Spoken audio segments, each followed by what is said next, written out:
Muito bem, meu amigo, minha amiga, sejam bem-vindos ao nosso curso Os Papas na História. Nessa primeira aula introdutória, eu queria falar com vocês sobre o papado, a instituição do papado. O que é essa instituição? Quem é o Papa? Qual a sua função? Quais são as ideias que estão por trás da pessoa, e do cargo de Papa? E como essas ideias se desenvolvendo historicamente. Então, nessa primeira aula, a gente não vai começar a trabalhar os papas, mas nós vamos falar um pouco também da história do desenvolvimento das concepções a respeito do Papa. Tá bem? Então, essa aula mais introdutória para que vocês se situem sobre o que é o papado e qual a concepção que a Igreja desenvolveu do papado nesses 2000 anos. Tá bem? Então, a nossa introdução, sobre o papado. Então vamos lá. Então esses são os nossos temas de hoje: o papado como o conceito, a origem, o primado papal e a infalibilidade. O primado e a infalibilidade são os dois principais temas sobre o papado, tá bem? E nós vamos trabalhá-los nessa aula de hoje. Então vamos lá, o ministério petrino. Quando a gente fala do Papa, a gente fala daquele que exerce o ministério petrino. Ministério significa serviço. Petrino significa de Pedro, aquele que é de Pedro. Então, o serviço de Pedro. Qual o serviço de Pedro? Pedro foi colocado como chefe dos apóstolos. Então, o serviço de liderar os apóstolos é o ministério petrino, que é passado aos sucessores do apóstolo Pedro. Então, quando a gente fala de ministério petrino, se trata do munus e jurisdição do bispo de Roma, o sucessor e vigário de Pedro. Munus, a gente fala do munus, é um nome muito comum na teologia católica, significa o serviço, a função. Então, o munus de ensinar quer dizer a função de ensinar, o munus de santificar, a função de santificar. Então, existe um munus específico do bispo de Roma, uma função específica do bispo de Roma. E existe uma jurisdição. Quando a gente fala em jurisdição, a gente se refere até onde alcança o poder do Papa. A jurisdição do Papa, ela vai até onde? Alcança que pessoas e que lugares? Então, o munus é a jurisdição do bispo de Roma, do sucessor e vigário de Pedro. Então, vigário significa aquele que faz as vezes, aquele que está substituindo. Então, como Pedro, ele morreu, então há alguém que é escolhido para sucedê-lo na sua função de chefe, de pastor, de guia da igreja. E desde cedo se deu ao sucessor de Pedro, ao bispo de Roma, o título de Papa. Só que na antiguidade e durante a primeira parte da Idade Média, esse título ele era comum aos bispos, os bispos nas dioceses, porque Papa é o diminutivo de pater, que significa pai em latim, e também pater em grego, que significa pai. Então o diminutivo fica papa. Então os papas eram os bispos das dioceses no primeiro momento. Depois esse título vai ser reservado para os principais bispos das principais sedes, os patriarcas. Existiam 5 grandes patriarcados no mundo antigo, que eram Roma, Jerusalém, que é a cidade onde teve origem o cristianismo. Roma era a capital do mundo, a capital do Império Romano. Antioquia e Alexandria, que eram as grandes metrópoles da antiguidade, uma na Ásia Menor, outra no Egito. E Constantinopla, que no século IV será transformada em Nova Roma, a capital do Império Romano do Oriente. Então essas 5 sés, essas 5 dioceses, elas tinham um patriarca, ou seja, o pai maior, que tinha uma certa jurisdição, um certo poder, uma influência sobre as outras dioceses que estavam próximas dele. Então, o título de Papa é guardado para esses patriarcas.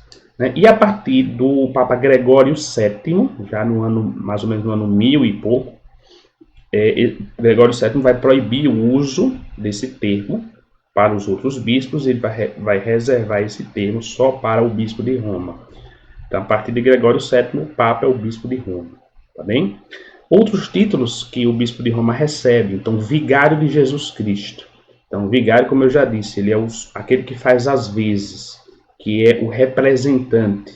Né? Então, como chefe da igreja enquanto corpo visível do cabeça do grupo dos apóstolos, né? O Papa, ele é o vigário de Jesus Cristo. Ele é o sucessor do chefe dos apóstolos, o vigário de Pedro, nós já falamos. É o sumo pontífice da Igreja Universal, não universal do Reino de Deus, né? Mas a Igreja Católica, né? Católico significa justamente isso, universal. Então, ele é o pontífice, ou seja, ele é a ponte, ele é o sacerdote, né? Pontífice significa isso, sacerdote. E os pontífices, os grandes sacerdotes nas igrejas, nas dioceses, são os bispos. E o Papa, como bispo de Roma, como chefe do colégio episcopal, ele é o sumo pontífice, né, da igreja inteira. Enquanto cada bispo ele é pontífice da sua igreja particular, o Papa é o pontífice, é o sumo pontífice, é o máximo pontífice da igreja inteira.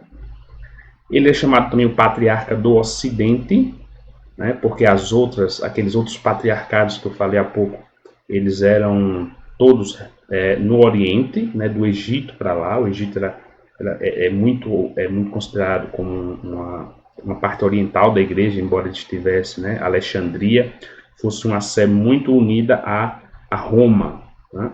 Mas ainda os ritos e as igrejas alexandrinas, eles eram considerados como ritos orientais, né? Então, o patriarca do Oriente era o Papa de Roma, o bispo de Roma. Ele era chamado também primaz da Itália, então, o primeiro dos bispos da Itália. O primaz é aquele que é o primeiro dos bispos, né? Também chamado arcebispo metropolitano da província romana. Então, na cidade de Roma, né, tem a diocese de Roma, que não é uma arquidiocese, considerado uma arquidiocese, mas uma diocese. Então, ele teria esse título de arcebispo metropolitano da província romana, embora a gente se refira comumente ao Papa como bispo, não arcebispo de Roma. E soberano da cidade do Vaticano, da cidade-estado do Vaticano, né? Esse é um título bem novo, né? Porque enquanto existiam os estados papais, né, até mais ou menos o ano de 1870, quando houve a reunificação italiana, você tinha os estados papais eram um estado, né, como outros estados, como a França, como as cidades-estado italianas, né? E depois, com a unificação italiana, o Papa vai perder o poder sobre os estados papais, vai se formar um estado italiano unificado, inclusive a própria cidade de Roma, ele vai perder a possessão sobre a cidade de Roma. Ele era o chefe civil, inclusive, da cidade de Roma. E a partir de 1931, com os tratados de Latrão, vai se formar o Estado do Vaticano, né, um acordo entre a Itália e a Santa Sé, vai dizer que o Vaticano ele é um Estado soberano, ali dentro de Roma são 44 km², e nesse Estado, né, o Papa ele é o soberano, ele é o monarca, né, a gente pode dizer que é um monarca absoluto, ele tem o poder civil, né, sobre aquele Estado do Vaticano. E um título muito comum que os papas, né, ultimamente usam, né, nas encíclicas, nos seus documentos, é de servo dos servos de Deus, né, um título que demonstra a humildade, né, para que o Papa ele não sinta que o seu poder sobre a igreja ele é um poder para imperar, né, ao contrário, é um poder para servir. E a origem do papado ela remonta ao próprio Cristo, quando ele diz em São Mateus, né, ao próprio Pedro: eu te declaro, tu és Pedro, e sobre esta pedra edificarei a minha igreja. As portas do inferno não prevalecerão contra ela. Eu te darei as chaves do reino dos céus. Tudo o que ligares na terra será ligado nos céus, e tudo o que desligares na terra será desligado nos céus. Então, nesse trecho, Jesus está dando a Pedro, né? Na verdade, ele está dando à igreja inteira, mas representada pelo apóstolo Pedro como seu líder, né, o poder das chaves. O poder de ligar e desligar, ou seja, de incluir ou excluir da comunhão da igreja os fiéis, né? Então é o poder, e esse poder, ele não vai prevalecer contra ele o poder do inferno. Então é uma garantia, inclusive esse texto vai ser uma garantia da infalibilidade, do Papa quando ele falar em matérias de fé e moral. A gente vai ver mais adiante nessa aula. Agora vamos falar sobre o primeiro das duas grandes doutrinas sobre o Papa, que é a doutrina do primado papal. Então o primado trata da primazia, em primeiro lugar da sé apostólica, da sé romana, né? A primeira sé romana, a sé é a diocese, é o local, né? Então as dioceses são sés. E existiam as sés apostólicas, que seriam aquelas igrejas que foram tradicionalmente fundadas pelos apóstolos. Então considera-se que o evangelista Marcos teria fundado as igrejas no Egito, que Santo André teria fundado as igrejas na região da Turquia. Então se fala das igrejas, né, que São Paulo fundou, que São Tomé teria fundado a igreja na Índia. Então todas essas igrejas, seja dioceses, né, que foram tradicionalmente fundadas pelos apóstolos, seriam sés apostólicas. Mas com o passar do tempo, esse título de sé apostólica será reservado apenas para a sé romana, porque ela vai ter a primazia, vai se entender que ela tem a primazia sobre as demais. Então essa primazia ela trata então do reconhecimento do bispo de Roma como o primeiro dos bispos, o mais importante dos bispos, aquele bispo que tem a jurisdição não apenas para a sua diocese de Roma, mas para a igreja inteira. E a gente pode perguntar, por que Roma? Por que Roma tem essa preeminência sobre todas as outras dioceses, né? Primeiro porque, sociologicamente, ela era a capital do Império Romano. O Império Romano, então a gente poderia considerar a capital do mundo conhecido, do mundo a que o cristianismo mais ou menos tinha o acesso. Então o cristianismo no começo ele vai se espalhar sobretudo pelo Império Romano. Aos poucos é que ele vai, né, sair um pouco do território do Império Romano, mas isso vai demorar alguns séculos ainda, para ele penetrar nas regiões da Núbia, né, mais para o sul da África, depois as regiões da Ásia, da Índia, as regiões das estepes que hoje formam o leste europeu, a Rússia. Então, no primeiro momento, a igreja ela vai se espalhar pelo Império Romano, pelas cidades do Império Romano. Ela vai se aproveitar, os grandes missionários cristãos, como São Paulo, vão se aproveitar das redes marítimas e das redes de estradas da Roma antiga, que interligavam todas as cidades do Império, as grandes cidades do Império. E através dessa rede de comunicação que os romanos tinham é que o evangelho vai chegar. E o centro dessa rede, né, onde habitava o imperador romano, o maior poderio, né, daquela época, estava na cidade de Roma. Então era natural que os cristãos, né, se dirigissem para a sé de Roma, sobretudo porque essa sé ela foi evangelizada e lá aconteceu o martírio dos apóstolos, dos dois maiores apóstolos, Pedro e Paulo. E sobretudo Pedro, que é considerado o bispo, o chefe, o cabeça da igreja de Roma. A gente vai falar mais um pouco sobre a história do apóstolo Pedro na próxima aula. Então, sendo a cidade dos martírios de Pedro e Paulo, essa cidade ela foi consagrada pelo sangue dos mártires dos apóstolos Pedro e Paulo.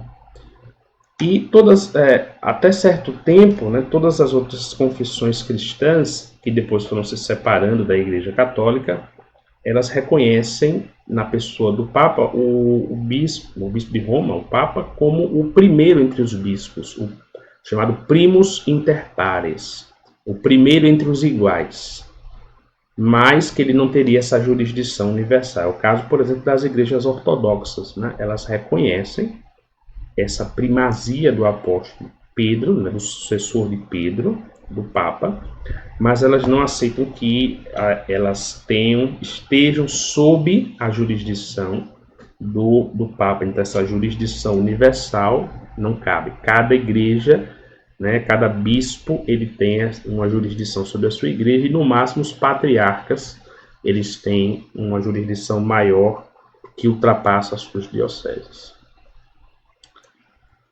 Adiante. Então vamos falar um pouco como se desenvolveu essa ideia do Papa, né? Do primado papal. Então, em primeiro lugar, Santo Inácio de Antioquia, um dos primeiros escritores cristãos que nos chegaram, ele escreve uma carta, né? São famosas as cartas, as 7 cartas de Santo Inácio, e uma delas, a quarta, é dirigida aos fiéis de Roma. E nela, no endereço da carta, ele escreve: a igreja que preside na região em que habitam os romanos, digna de Deus, digna de honra, digna da mais alta felicidade, digna de louvor, digna de êxito, digna de ser considerada santa e que preside o amor em observância ao nome de Cristo e do Pai. Então, se a gente olha as outras cartas, a gente percebe o zelo e o carinho maior, né, o cuidado maior que São Paulo tem ao escrever essa carta aos romanos. Mas é interessante, quem já leu as cartas de Santo Inácio sabe que ele cita em cada carta, para cada diocese, cada igreja, né, aos filipenses, aos australianos, aos magnésios, ele cita nominalmente o bispo da diocese, né, os esmirnenses. Então ele escreve aos esmirnenses e escreve ao bispo de Esmirna, que era Policarpo, mas aos romanos ele não escreve, ele não coloca o nome do bispo, né, que talvez nessa época fosse São Clemente I. E ele não nomeia São Clemente. Isso leva alguns historiadores a defenderem a tese de que não haveria essa estrutura monoepiscopal com um bispo até a metade do século II com o Papa Pio I. Então, antes desse Papa Pio I, dizem alguns historiadores que, na verdade, quem governava a diocese era um corpo episcopal, né, como se fosse um colégio episcopal, do qual havia um líder, mas que não era uma estrutura na qual havia apenas um bispo com os poderes que um bispo tem sobre a diocese, que são poderes bem amplos, né, quase absolutos, em matéria religiosa, em matéria da doutrina e do ensinamento cristão.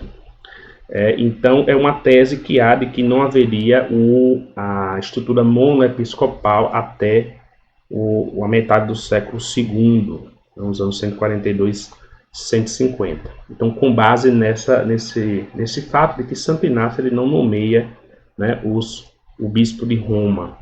Né? Então, aos poucos, Roma se torna um tribunal eclesiástico de última instância para disputas e controvérsias teológicas. Então, vão surgindo várias disputas sobre temas de fé, questões doutrinais, questões morais, questões pastorais, questões de governo, questões litúrgicas, como a questão da data da Páscoa. Então, Roma vai aos poucos interferindo nessas questões, ela vai se colocando diante da cristandade como um último recurso, um tribunal de última instância. Né? Então ela vai sendo consultada cada vez mais pelos bispos, diante da preeminência, né? Esse primado que as igrejas, as dioceses, elas vão percebendo na pessoa do bispo de Roma, por ser sucessor de Pedro. Né? Até que o Papa Leão I, Leão Magno, né? De 440 a 461, esse Papa ele vai se colocar como o primeiro grande Papa no sentido da sua autoridade papal. Ele vai começar a insistir na relação entre Pedro e o bispo de Roma como sucessor de Pedro. Então, o poder de Pedro ele passa ao seu sucessor. Né? Então, se dizia, Pedro continua a falar a toda a igreja por intermédio do bispo de Roma. Então, quando Leão fala, Roma fala. Aliás, Pedro fala. Pedro falou pela boca de Leão. Então, aí já tem essa ideia de que o Papa ele é o sucessor e com os poderes do apóstolo Pedro. Então, Pedro ele continua o seu serviço através do seu vigário, né, o seu substituto. Né? E Leão Magno é o primeiro a se envolver numa controvérsia muito importante na igreja primitiva, que é a controvérsia sobre a dupla natureza de Cristo. Né? Então ele vai enfrentar, ele vai escreveu uma obra contra o bispo de Constantinopla, Flaviano, no ano 449, e essa obra ela vai servir de base para a definição dogmática do Concílio de Calcedônia, no ano 451, que vai definir que em Cristo existem duas naturezas, uma divina e uma humana. Né? É a tese da dupla natureza de Cristo, na única pessoa, que já havia sido decidido nos concílios anteriores. Então, nesse concílio, nós temos uma intervenção direta do Papa, no sentido de que é a sua doutrina que vai prevalecer sobre a doutrina dos hereges. Né? Depois, né, a gente passa já ao fim na metade da Idade Média, nós temos o Cisma do Oriente, no ano 1054. Então, a partir daí, o bispo de Roma deixa de ser visto como um patriarca entre os patriarcas. Né? Então, ele passa a ter um poder maior. Né? A partir dessa época, sobretudo com São Gregório VII, se inaugura a era do Papa como grande líder, né? grande governante espiritual do Ocidente, da Igreja inteira. Então, o munus patriarcal romano é absorvido pelo munus papal, pelo serviço papal. Então, o Papa ele não tem mais um munus apenas na cidade, na diocese de Roma, mas na Igreja inteira. E para os orientais, isso significa que a Igreja se torna papal. Né? Então, a partir desse momento histórico, você tem uma predominância do Papa, do Bispo de Roma, sobre os outros bispos, sobre as outras dioceses. O Papa ele considera-se um primaz universal, não é mais o primaz da Itália, não é mais o patriarca do Ocidente, ele é um primaz universal, é o primeiro do mundo e tem jurisdição sobre o mundo inteiro. De forma que a ideia que passa e que fica é que os bispos nas suas dioceses eles são apenas legados, ou seja, substitutos do Papa, mas que o Papa preserva o poder também sobre todas as dioceses, né? E que os bispos eles não teriam poder senão o poder de serem legados, né, do Papa. Aí no Concílio de Leão, o segundo Concílio de Leão, em 1274, né, se afirma que a Igreja Romana possui a suprema e total primazia e autoridade sobre a Igreja Católica Universal.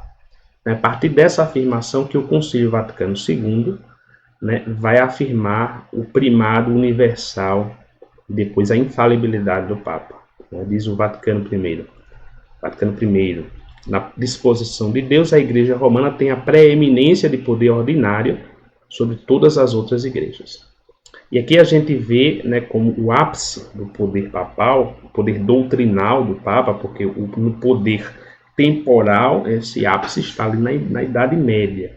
Então nós vamos ver depois, né, no Papa Inocêncio III, talvez o Papa mais poderoso do mundo, né, mas doutrinalmente é com o Vaticano I que se tem esse poder, né, doutrinal absoluto, quase absoluto, né, do Papa.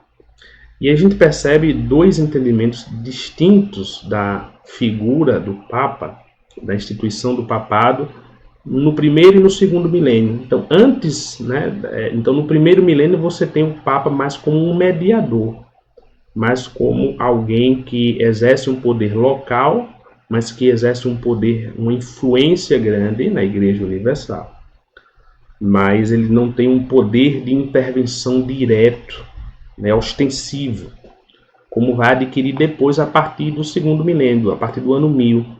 Né? Então aqui nós temos, a partir do ano 1000, a gente considerar o milênio inteiro, nós vamos ter um aumento excepcional do poder papal. Então, primeiro, você tem a reivindicação do título de vigário de Cristo, que antes ele não se reivindicava esse título para si, né, como chefe, a cabeça da igreja. A nomeação dos bispos. A partir desse momento, no segundo milênio, né, normalmente se dirige ao Papa a possibilidade de nomear os bispos. Ou os bispos eles são nomeados com a anuência do Papa, enquanto que antes isso não era necessário. É uma questão que variava muito de local para local. Mas a partir desse segundo milênio, o Papa ele vai aos poucos concentrando em si e lutando, inclusive, contra as autoridades civis, né, a questão das investiduras na Idade Média, para retirar das autoridades civis o poder de nomear os bispos. E essa é uma questão tão atual que você tem essa questão da China hoje, né? Do Partido Comunista Chinês querer nomear os bispos, para nomear bispos que sejam mais fiéis ao partido do que a Roma. Toda essa questão das duas igrejas chinesas, né? E essa questão essa acomodação que está se tentando fazer ultimamente entre o poder do Papa e o poder do chefe do Partido Comunista na China. Então essa questão até atual, bem atual para nós. O governo da Igreja Universal pela Cúria Romana. Então se tem uma intervenção cada vez maior nas dioceses por parte de Roma, né, personificada na Cúria Romana. Você veja que hoje, né, é a Cúria Romana responsável pela nomeação dos bispos no mundo inteiro. Ela interfere nas dioceses quando há uma malversação das funções do bispo na diocese, quando a diocese está sendo mal governada, quando há algum crime grave com relação ao episcopo. Também um outro aumento do poder papal se manifesta na imposição e obrigação do sacerdote, não é do sacerdócio, né? Me enganei aqui, do celibato clerical. Que a partir desse segundo milênio essa disciplina eclesiástica ela vai ser exigida e cobrada com mais força pela igreja, né? Enquanto que no primeiro milênio muitas vezes ela era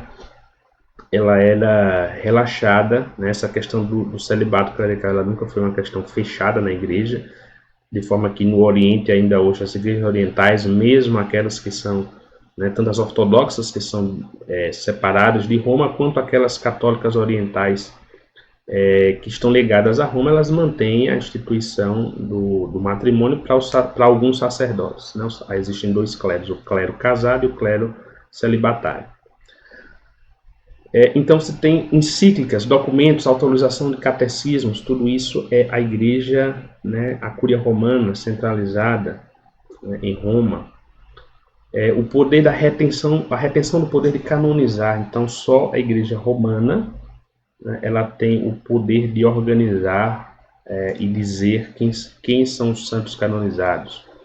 E a convocação de concílios. Porque no começo os concílios poderiam existir, os concílios regionais, que seriam equivalentes hoje aos sínodos, né? Os sínodos hoje são equivalentes àqueles concílios regionais, e os concílios ecumênicos são aqueles grandes concílios que reuniam, de certa forma, a igreja inteira, e que no começo eles não eram sequer convocados pelo Papa, mas havia uma anuência do Papa, havia uma representação do Papa, mas hoje em dia apenas o Papa é capaz, né, pelo direito canônico, de convocar os concílios.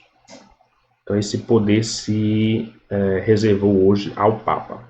E nós chegamos aí ao Concílio Vaticano II, né, no qual há uma harmonização do primado papal, daquelas duas concepções antigas, né, do primeiro milênio e do segundo milênio. Então primeiro a gente tem um certo abandono dessa ideia do Papa como monarca absoluto. Essa ideia ela vai surgir no fim da Idade Média, à medida que surgem também as monarquias absolutas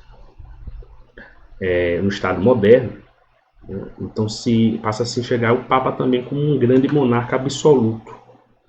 E embora a estrutura do papado seja uma estrutura monárquica, ela não tem essa característica da monarquia absoluta como o Papa, um soberano que pode fazer o que quiser. Não, o Papa está sob obediência, né, da fé, da doutrina da fé, do depósito da fé.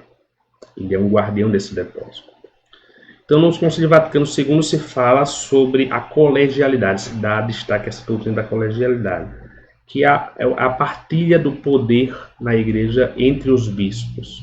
Então, os bispos eles têm algum poder, eles não são meros legados papais, mas eles têm um poder próprio vindo de Cristo, desde que estejam em comunhão com a cabeça do colégio episcopal, que é o bispo de Roma.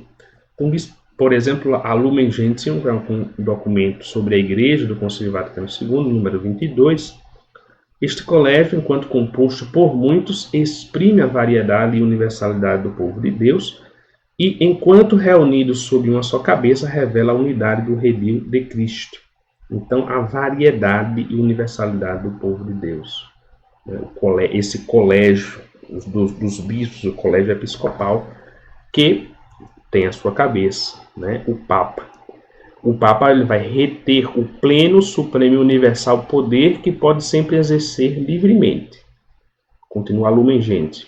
Mas os bispos não são delegados ou legados, e sim gozam do poder próprio para o bem de seus fiéis e de toda a igreja. Eles não devem ser tidos como vigário dos romanos pontífices, isso diz expressamente o documento do concílio.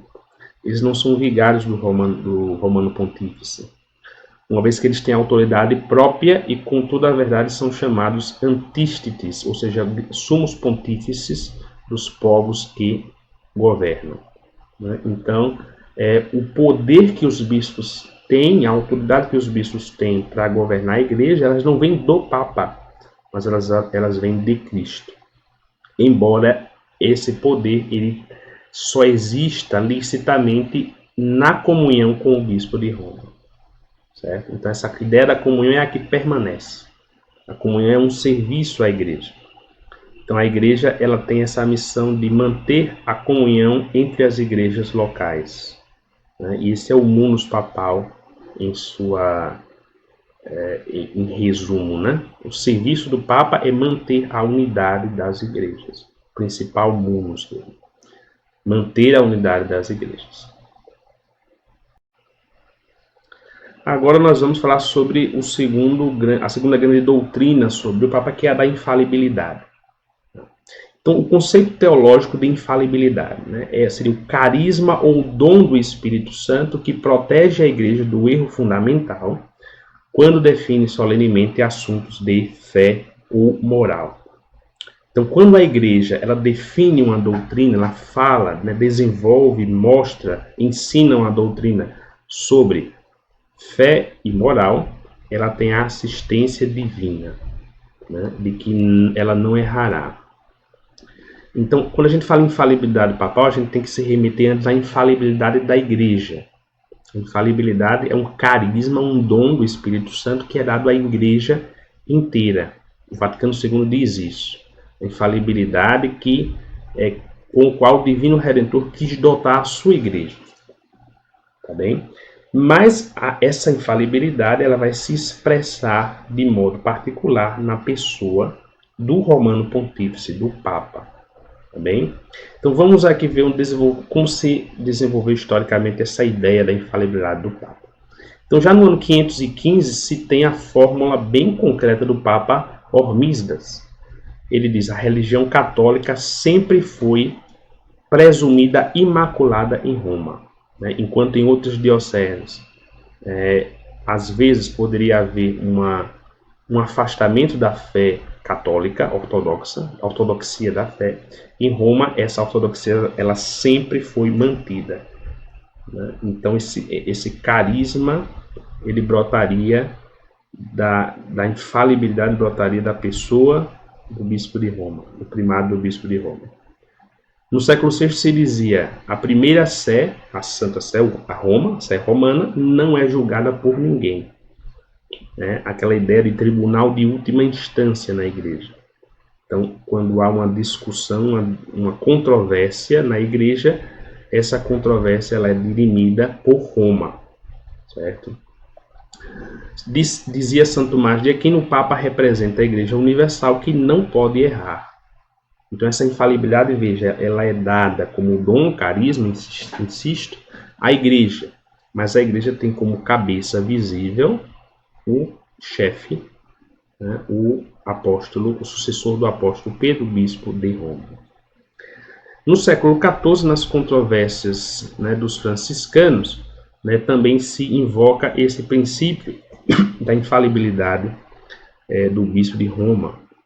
Depois, na Contra-Reforma, São Roberto Bellarmino, no ano 1621, também insiste nessa ideia, e também nas controvérsias contra o jansenismo e o galicanismo nos séculos XVII e XVIII, que eram heresias francesas que queriam uma maior, do galicanismo, queriam uma maior separação, um maior poder próprio para as igrejas francesas, quase como uma tentativa de criar uma igreja nacional francesa. E até que em 1870, no Concílio Vaticano I, o Papa Pio IX vai definir o dogma da infalibilidade papal nestes termos. O Romano Pontífice, quando fala ex cátedra, vamos explicar daqui a pouco isso daqui, isto é, que é quando no exercício de seu ofício de pastor e mestre de todos os cristãos, em virtude de sua suprema autoridade apostólica, define uma doutrina de fé ou costumes que deve ser sustentada por toda a Igreja, possui pela assistência divina, que lhe foi prometida no bem-aventurado Pedro, aquela infalibilidade da qual o Divino Redentor quis que gozasse a sua Igreja na definição da doutrina de fé e costumes. Por isto, ditas definições do Romano Pontífice são em si mesmas e não pelo consentimento da Igreja irreformáveis. Então, resumindo essa doutrina da infalibilidade, a gente pode resumir em 3 pontos, né? O que é um texto, né? Uma definição dogmática. O que é um dogma estrito sensu na Igreja? Né? Primeiro, ele precisa ser falado ex cátedra, ou seja, de forma formal. Então, não basta um texto que goze do carisma da infalibilidade, ele tem que ser solenemente proclamado. Né? É o primeiro critério. Então, não basta o Papa querer que... claro que o Papa ele não tem essa compreensão. Os Papas eles têm a compreensão correta da sua função, ou se espera que tenham. Mas muitos fiéis incorrem nesse erro, né, de achar que qualquer coisa que o Papa fala goza da infalibilidade, é infalível. E as pessoas que não são fiéis, né, muitas vezes elas dizem, não, o Papa é infalível, por que o Papa seria infalível? Realmente, o Papa não é infalível de todas as formas. Primeiro, é uma forma pela qual é infalível, né, a forma é quando ele se expressa ex cátedra, ou seja, formalmente. Né, não é qualquer coisa que sai da boca dele que é infalível, mas, em primeiro lugar, quando ele se expressa formalmente. Né, se usa essa expressão ex cátedra, ou seja, da cátedra, da cadeira, de onde o mestre ensina. Magister dixit, ex cátedra. Então, o mestre ensina da sua cadeira, da sua sede. Segundo critério, uma questão de fé ou de moral, né, ou de costumes, né, moral fundamental. Então, quando o Papa define algo a respeito da fé ou a respeito da moral fundamental, então o Papa ele goza dessa infalibilidade, né, se ele falar de maneira formal. Né? Então, questões de disciplina e de governo, elas não gozam da infalibilidade. Então, por exemplo, celibato clerical. O celibato clerical ele é uma questão disciplinar, da disciplina, do modo de organização da igreja. Né? Então, um Papa não pode chegar e dizer um celibato clerical ele é um dogma de fé, ou não é um dogma de fé. Ele não pode fazer isso porque a matéria da sua definição ela não é de moral nem de fé. Tá bem? Então, a matéria daquilo que ele está dizendo, né, questão de fé ou de moral, então ela é que pode gozar da infalibilidade. E o terceiro critério é que ele pretenda claramente obrigar toda a igreja. Então, por exemplo, diz o cânon 749, parágrafo 3º do Código de Direito Canônico: nenhuma doutrina deve considerar-se infalivelmente definida, a não ser que tal conste manifestamente. Então, é necessário que os fiéis eles sejam conclamados a prestar sua obediência da fé. Né? Então, esses 3 critérios. Né? E é só quando quando faz uma definição dogmática que respeita esses 3 critérios que o Papa goza da infalibilidade. Então, não é de qualquer forma. Primeiro, ele tem que falar formalmente, ex cátedra, não é uma definição ordinária. Depois, a matéria da questão tem que ser de fé ou moral. E, em terceiro lugar, ele tem que ter a intenção de obrigar toda a igreja àquela fé. Então, o fiel, diante de uma doutrina dogmática definida ex cátedra, né, que goza da infalibilidade, do carisma, do dom da infalibilidade, ele tem que dar o seu assentimento de fé. Ele não pode questionar enquanto existência ou não aquilo, negar aquilo dali. Tá certo? As definições do Papa são, portanto, imutáveis em si mesmas e não em razão do consenso da Igreja. Ou seja, o Papa, ele em tese, né, ele não precisa da anuência da Igreja para definir um dogma. Né? Por quê? Porque a Igreja ela não é uma democracia. Né? Nós não vamos fazer um plebiscito para saber se os católicos eles acreditam em uma determinada verdade revelada. Então, não vamos fazer um plebiscito para que a maioria diga se concorda ou não. Essa é uma das ideias do galicanismo, né, que dizia que as assertivas doutrinárias elas têm que ser corroboradas pela Igreja inteira. Né, e o Vaticano I ele já dizia que não é necessário. Né, mas a Igreja Universal, a Igreja Católica, ela tem que dar a sua anuência, não como uma condição, né, mas como uma consequência natural da obediência da fé. Né, a confiança de que o Papa ele não vai definir dogmaticamente uma doutrina de fé, a não ser que ele realmente esteja assistido pelo Espírito Santo. Né? E isso acontece muito raramente na igreja.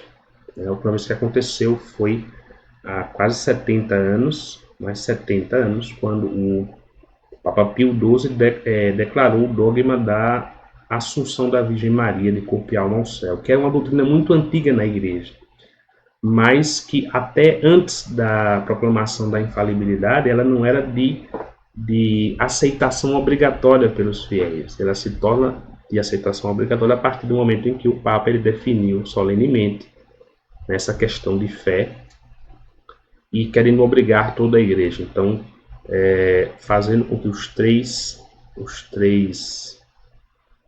as três condições fossem preenchidas ao declarar esse dogma da Assunção de Nossa Senhora. Foi o último a ser proclamado.